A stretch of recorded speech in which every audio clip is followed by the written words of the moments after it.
Do you know how to block or unblock someone on your iPhone? Don't worry, I'm going to show you how to do it step by step.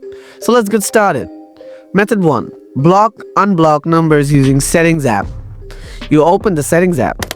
Scroll down to the bottom. Now tap Apps list. Scroll down, then look for the phone app and tap on it. Next, tap Blocked Contacts. Now tap Add New. Find the contact you want to block in the list.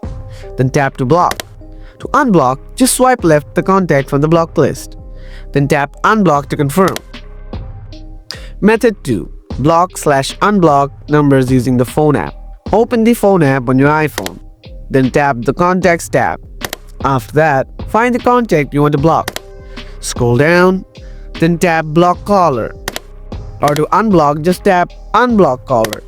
And that's it. Now you know how to block and unblock contacts on your iPhone. If this video helped you out, give it a thumbs up. If you have any questions, leave them in the comments below. Don't forget to subscribe, and thanks for watching. I'll see you next time.